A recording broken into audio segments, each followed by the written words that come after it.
YCP ప్రభుత్వ హయాంలో జరిగిన లిక్కర్ స్కామ్లో కూటమి సర్కార్ ఏర్పాటు చేసిన సిట్ దర్యాప్తును మరింత వేగవంతం చేసింది. ఈ మేరకు కేసులో మాజీ రాజ్యసభ ఎంపీ విజయసాయిరెడ్డికి బుధవారం నోటీసులను కూడా జారీ చేశారు. ఆ నోటీసులలో ఈ నెల 18న విచారణకు హాజరు కావాలని పేర్కొనగా ఆయన ఇవాళే విచారణకు వస్తారంటూ సిట్ అధికారులకు కబురు పంపారు. దీంతో కాసేపట్లో ఆయన విజయవాడ పోలీసుల కమిషనరేట్ కార్యాలయంలో విచారణకు హాజరు కానున్నారు.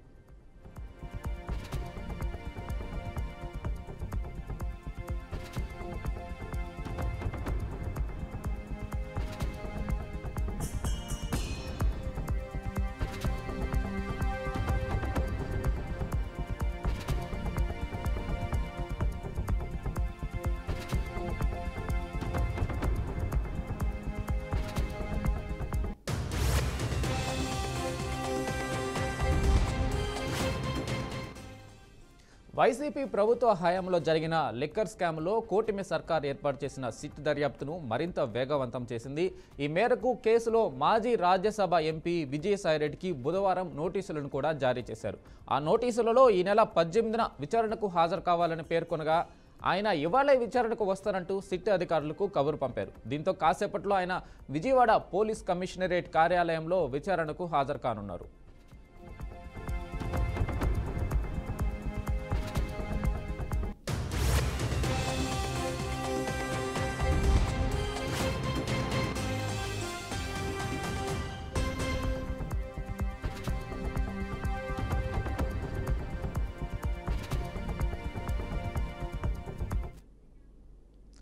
కడప 2వ పట్టణ పోలీస్ స్టేషన్ పరిధిలో యువకుడు అనుమానాస్పద స్థితిలో మృతి చెందాడు. కడప నకాష్ వీధికి చెందిన సోను జులైగా తిరిగేవాడు. ఇతనిపై గతంలో 2 గంజాయి కేసులు కూడా ఉన్నాయి. ఈ నేపథ్యంలో నిన్న పోలీసులు గంజాయి కేసులో సోనును అదుపులోకి తీసుకుని 2వ పట్టణ పోలీస్ స్టేషన్లో ఉంచారు. రాత్రి ఉన్నపల్లంగా సోనుకు కడుపు నొప్పి రావడంతో ఆసుపత్రికి తీసుకొచ్చారు. ఇక్కడికి రాగానే మృతి చెందాడు. కానీ సోను పోలీస్ స్టేషన్లోని బాత్రూంలో తన చొక్కాతో ఉరివేసుకుని ఆత్మహత్యకు పాల్పడినట్లు సమాచారం. కానీ పోలీసులు ఆ విషయాన్ని ధృవీకరించలేదు. మృతుడి తల్లి మాత్రం తన కుమారుడు కడుపు నొప్పితోనే చనిపోయాడని వెల్లడించింది. ఆత్మహత్య చేసుకున్నాడా లేదా కడుపు నొప్పితో మృతి చెందాడా అనేది తెలియరావడం లేదు.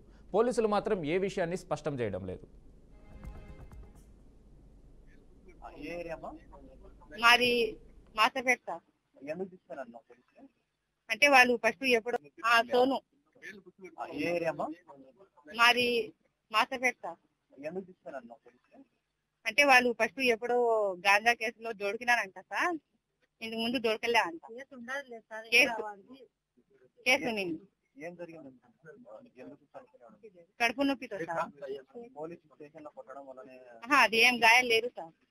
గాయాలు మేము చూసినాము. ఆ టైం జరిగిందేమో అని. ఆ టైం గాయాలు లేదు. అది ఏం లేదు సార్. మా ఎదురుగానే ఉన్నాడు వాడు బట్టి. దారిలోనే చచ్చిపోయినాడు. కళ్ళు అట్ట పైగాని పిన్ని నేను మా అక్క కొడుకు. ఇక దీనిపై మరింత సమాచారం మా ప్రతినిధి కృష్ణ అందిస్తారు. కృష్ణ చెప్పండి.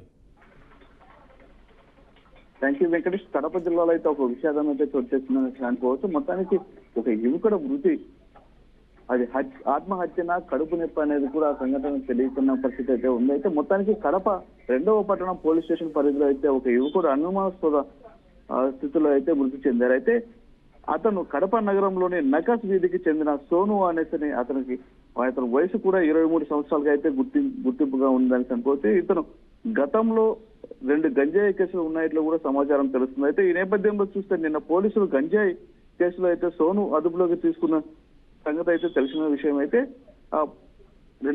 కడప 2వ పట్టణ పోలీస్ స్టేషన్ లో ఉంచారని కూడా తెలిసింది. అయితే రాత్రి ఉన్నపలంగా సోను కడుపు నొప్పి రావడంతో అక్కడి నుంచి ఆసుపత్రికి కూడా తీసుకెళ్లడం అయితే జరిగిందని అనుకోవచ్చు వెంకటేష్. అయితే అక్కడ హాస్పిటల్లో కూడా ఏది కూడా ఏం లేదన్నట్టుగానే ఉంది. అయితే అతను ఉన్నట్టు ఉండి ఒక్కసారిగా ఆత్మహత్య పాల్పడడం అనేది చాలా దారుణంగా అనేసి అనుకోవచ్చు వెంకటేష్. అయితే మొత్తానికి చూస్తే పోలీసులు ఇచ్చిన సమాచారం మేరకే ఇతనికైతే ఇతను ఆత్మహత్యగా పాల్పడ్డారా లేదా అనే సంగతి కూడా పూర్తి స్థాయిలో అయితే తెలుస్తుంది వెంకటేష్.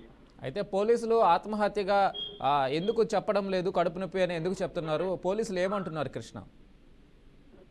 వాస్తవ పరిస్థితులు అయితే లాకప్ డెత్ అనేది అది అవాస్తవము. అయితే అతనికై అతనే చనిపోయాడా లేదా అనేది కూడా అది ఒక ప్రశ్నాదాయకంగా ఉందని అనుకోవచ్చు. అయితే ఇప్పటి వరకు కూడా పోలీసులు కూడా ఈ యొక్క హత్య అతను చనిపోవడానికి కారణం ఏమిటి అనేది కూడా పోలీసులు ఇప్పటికే ఆరా తీస్తున్నారు. వెంకటేష్. Right thank you.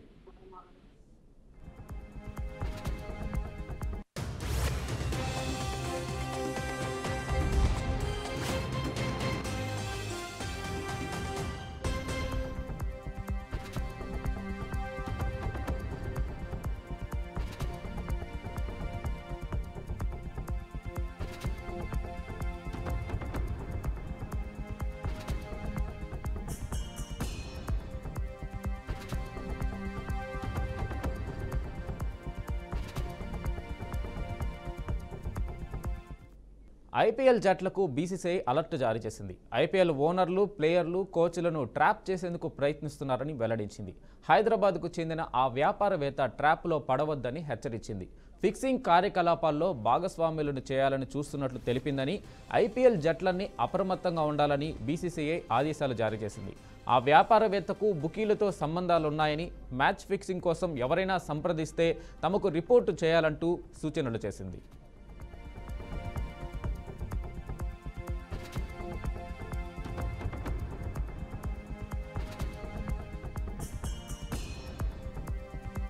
ఇక దీనిపై మరింత అప్డేట్స్ మా అవుట్పుట్ ఎడిటర్ వెంకట్ అందిస్తారు. వెంకట్ చెప్పండి. రైట్, బీసీసీ ఒక కీలక ప్రకటనకు వచ్చే ప్రయత్నం చేసింది. దాని సారాంశం ఏంటంటే ఎవరైతే ఒక వ్యాపారవేత్త ఒక వ్యాపారవేత్త పేరు మెన్షన్ చేయకుండా ఐపీఎల్ కోచెస్ కావచ్చు, ఐపీఎల్ ప్లేయర్లు కావచ్చు, ఐపీఎల్ ఫ్రాంచైజీలు కావచ్చు, యాజమాన్యాలు కావచ్చు, వీళ్ళందరూ కూడా చాలా అప్రమత్తంగా ఉండాలి.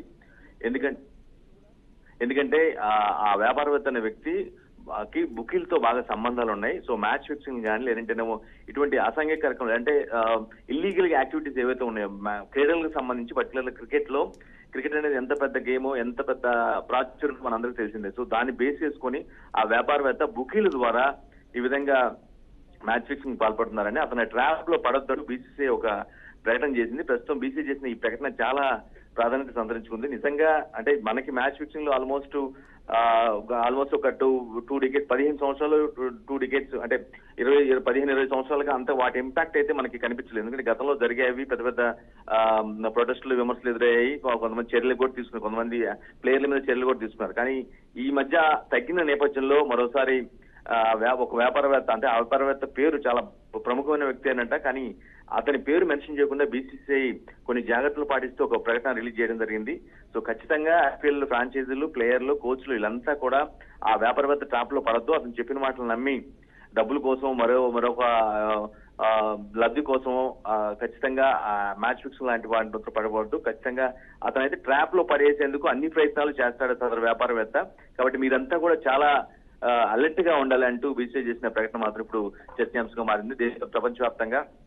ఎందుకంటే క్రికెట్ కి బౌండ్స్ హద్దులంటూ లేవు. ఎందుకు ప్రపంచవ్యాప్తంగా కోట్లాది మంది ఫ్యాన్స్ ఉన్నారు కాబట్టి దాన్ని చూసేందుకు దాని రీచ్ ఎక్కువగా ఉంటుంది. కాబట్టి ఎవరైతే ఉన్నారో కోచ్లు కావచ్చు వీళ్ళందరూ కూడా చాలా అలర్ట్ గా ఉండి అతని ట్రాప్ లో పడకుండా చూసుకోవాలని బీసీసీ ప్రకటన చేసింది.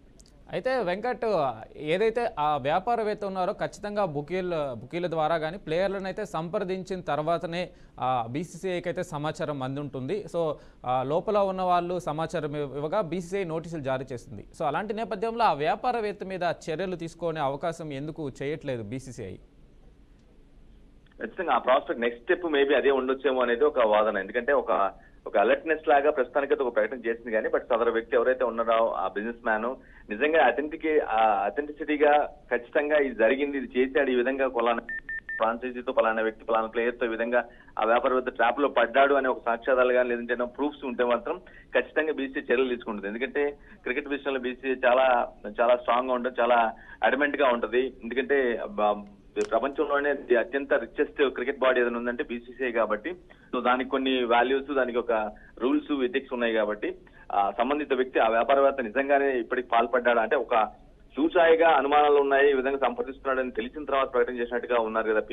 ఆల్రెడీ చేశారు, బుకిల్తో మాట్లాడుకున్న, బుకిల్ ద్వారా ప్లేయర్ని అప్రోచ్ అయ్యారు, లేదంటే ప్లేయర్ తో మాట్లాడుకున్నారు, లేదంటే ఫ్రాంచైజీలతో మాట్లాడుకున్నారు అనే విషయం కనుక స్పష్టంగా సాక్ష్యాలు సహా ఉండుంటే ఈ పాటికి ఆ వ్యాపారవేత్త మీద కేసు ఫైల్ చేయటం, కంప్లైంట్ చేయటం, లీగల్ ప్రొసీజర్ జరిగి ఉండేది. బట్ కొంత ఛాయలు ఉన్నాయి, అవకాశం ఉన్నాయి, ప్రయత్నాలు చేస్తున్నాడని ఒక ఇంటెన్షన్ నేపథ్యంలోనే అలర్ట్ మెసేజ్ పంపించినట్టుగా అర్థమవుతుంది.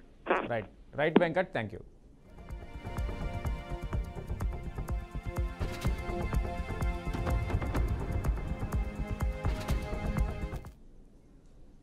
ఇవి bulletin updates. Keep watching BRK news.